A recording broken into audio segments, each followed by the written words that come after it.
Well, good afternoon. We have Anthony Lee with us today. Thank you for joining the Digital Area Conference at the National Library of Latvia in Riga. So how has your day been so far? Yes, thank you, Bridget. It is Bridget, isn't it? Yes. No, it's been a very interesting day. I got here late morning. I had a couple of client calls to make, and managed to sit in on a couple of sessions this afternoon, including my own presentation. So yeah, it's been very interesting just hearing the different perspectives. Now we're on the first day of GDPR. So yeah, it's been very interesting, and looking forward to going back in and attending a couple more sessions this afternoon. Mm-hmm. So you're a lawyer by profession, and when was the first time, when you think back, that you got in touch with GDPR or even requirements beforehand? Yeah, well, I'm mostly a commercial lawyer, and a lot of the work I do is in the technology space. So with that comes software licensing, IT outsourcing, and more recently cloud computing. So data protection has always been a big part of that, in terms of putting stuff into the contract about data handling and security and so forth. And that's just been getting more and more airtime over the last few years, you know, from the point at which GDPR first came up on the horizon. So yeah, I've been thumping this particular tub for about 2 to 3 years now, and as you can see, there's been a lot of interest in the area. Right.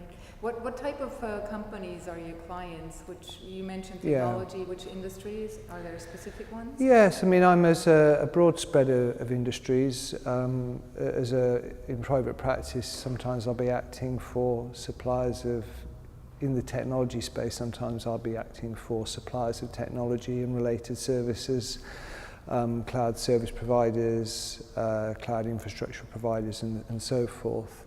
And then on the flip side of the coin, acting for organisations in a whole range of industries, from financial services through to education, through to public sector, big institutions through to small to medium-sized enterprises.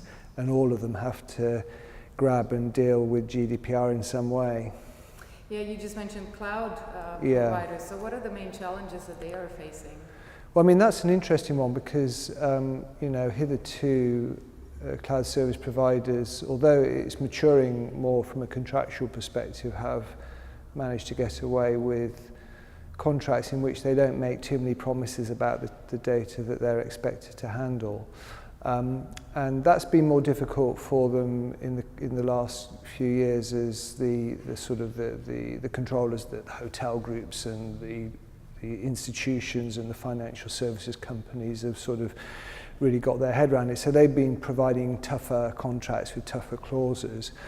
And now GDPR actually makes it mandatory for data controllers to have in their contracts with data processors such as cloud service providers a whole bunch of clauses which weren't there before, not least of all the obligation to return or delete the data at the end of the contract, restrictions over the extent to which the cloud service provider can themselves appoint subcontractors, which happens a lot in the cloud space when you've got the likes of the Amazon ecosystem and the Microsoft Azure system sitting in the background, and also has a lot to say about data that's going outside of the European Economic Area, which is a big issue in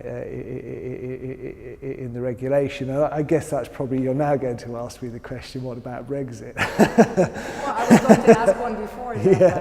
Because you mentioned that cloud suppliers are working with third parties. Yes. So, for example, SAP got yes. into the news recently for services that their clients approached through third parties. Yes.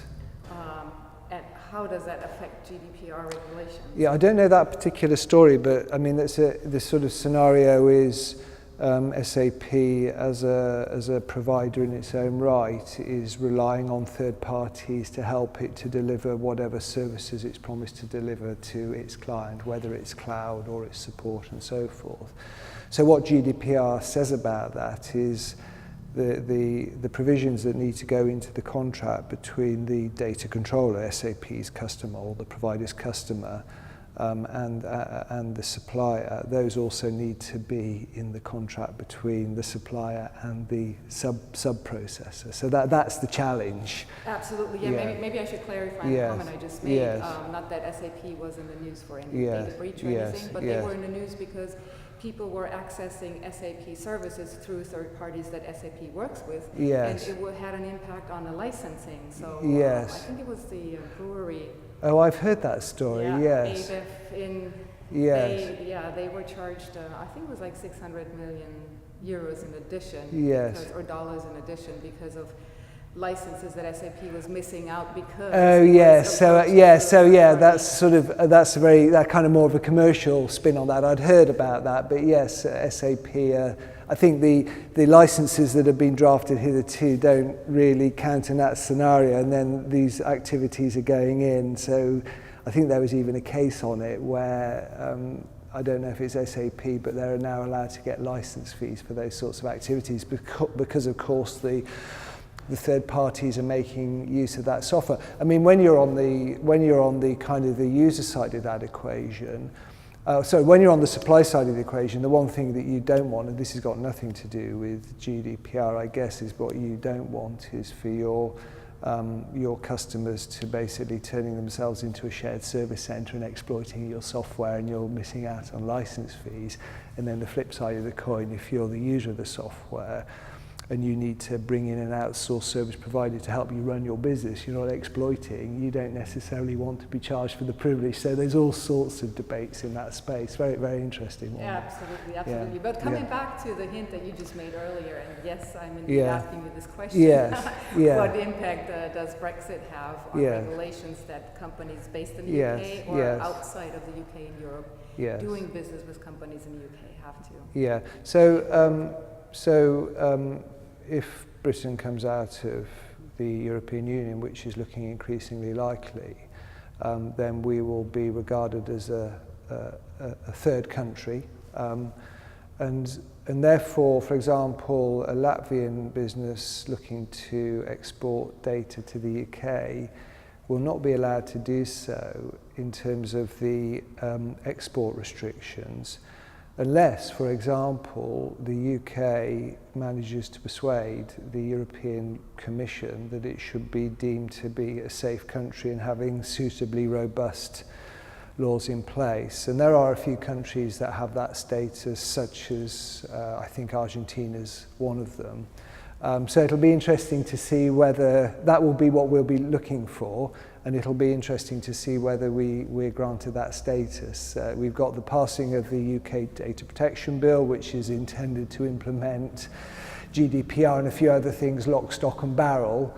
But we do have a bit of a fly in the ointment because Theresa May's administration managed to pass through the Investigatory Powers Act, which is also known as the Snoopers Charter, which allows security agencies to basically tap phone calls or to get access to records of communications without much in the way of court supervision. So I think the European institutions might be saying, yes, well, we like the UK Data Protection Act/bill, but you're going to need to do something about that. So we'll have to watch this space. Otherwise, we'll be down to having the UK equivalent of a privacy shield, like the Americans have, or having to sign up to a bunch of model clauses. I think that's a very good closing comment of you. Thank you so much for your time, Thanks Anthony. a lot. Enjoy the rest of the conference. Thanks a lot. Bye-bye. Thank you.